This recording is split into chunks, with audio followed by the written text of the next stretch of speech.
बहुत समय पहले पहाड़ों के बीच बसे एक छोटे से गांव में रामू नाम का एक लकड़हारा रहता था।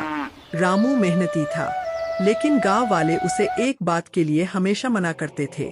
लोग कहते थे कि उस जंगल से रात को फुसफुसाने की आवाजें आती थी और जो भी उन आवाजों का पीछा करता वह कभी वापस नहीं लौटता था। लेकिन रामू को इन बातों पर बिल्कुल विश्वास नहीं था। उसे लगता था कि यह सब लोगों का वहम है।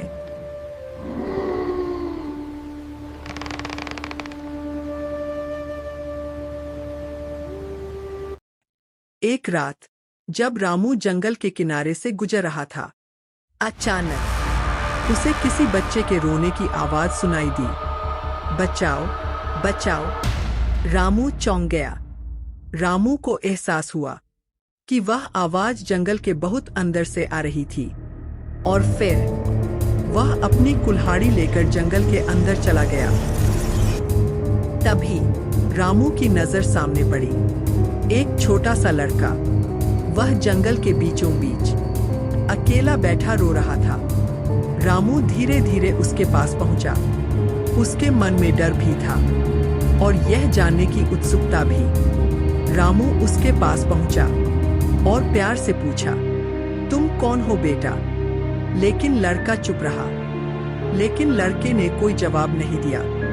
वह बस चुपचाप मुड़ा और जंगल के और अंदर चलने लगा। रामू उसके पीछे पीछे चलता गया। लेकिन तभी अचानक वह लड़का गायब हो गया। रामू ने घबराकर चारों तरफ देखा, लेकिन लड़का कहीं दिखाई नहीं दिया। तभी उसे एहसास हुआ कि वह जंगल के उस हिस्से में आ चुका था जहां वह पहले कभी नहीं आया था। तभी रामू को एहसास हुआ कि जंगल पूरी तरह खामोश हो चुका था। न कोई हवा, न कोई पक्षी, कुछ भी नहीं। फिर उसके पीछे से एक धीमी फुसफुसाहट सुनाई दी। रामू! रामू का खून जम गया, क्योंकि वह आवाज उसकी माँ की थी। वही माँ जिसने बचपन में उसे हर मुश्किल से बचाया था। वही माँ जिसने रामू को दुनिया का सबसे ज्यादा प्यार दिया था, लेकिन जिसकी मृत्यु कई साल पहले हो चुकी थी। रामू, मेरे पास आओ! रामू ने आवाज का पीछा किया और उसे पता चला कि वह आवाज जंगल के बीचों बीच बने एक पुराने कुएं से आ रही थी। रामू, मेरे पास आओ! रामू ने आवाज की दिशा में देखा और उसे जंगल के बीचों बीच एक पुराना कुआं दिखाई दिया। रामू डरते डरते उस पुराने कुएं के पास पहुंचा। उसका दिल तेजी से धड़क रहा था, लेकिन फिर भी वह रुक नहीं पाया। रामू ने डरते हुए कुएं के अंदर झांका और जो उसने देखा, उसे देखकर उसकी सांस रुक गई। कुएं में पानी नहीं था। उसकी जगह सैकड़ों चेहरे दिखाई दे रहे थे। गांव के वे लोग जो वर्षों पहले रहस्यमय तरीके से गायब हो गए थे। गांव के वे सभी लोग जो वर्षों से लापता थे। सभी रामू को देख रहे थे। अचानक सारे चेहरे एक साथ बोले, भाग जा!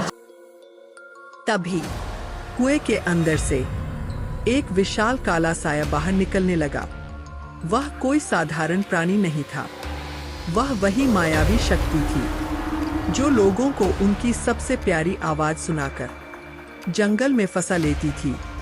रामू पूरी ताकत से भागने लगा, लेकिन वह मायावी साया उसका पीछा करने लगा और हर पल उसके और करीब आता जा रहा था।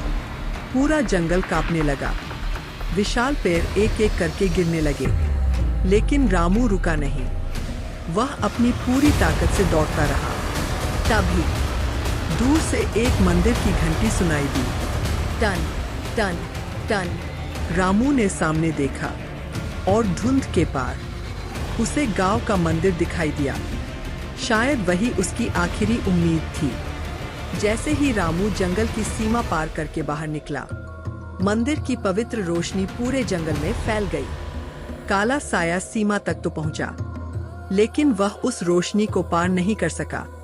एक भयानक चीख के साथ। वह हमेशा के लिए गायब हो गया। सुबह होने पर गांव वालों को रामू जंगल के किनारे बेहोश मिला।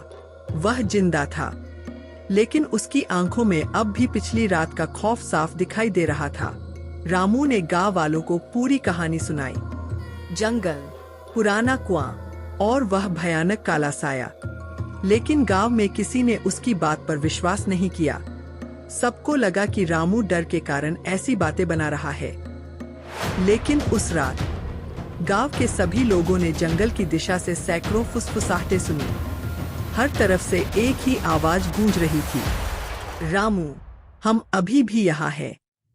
और तब गांव वालों को एहसास हुआ, रामू सच कह रहा था।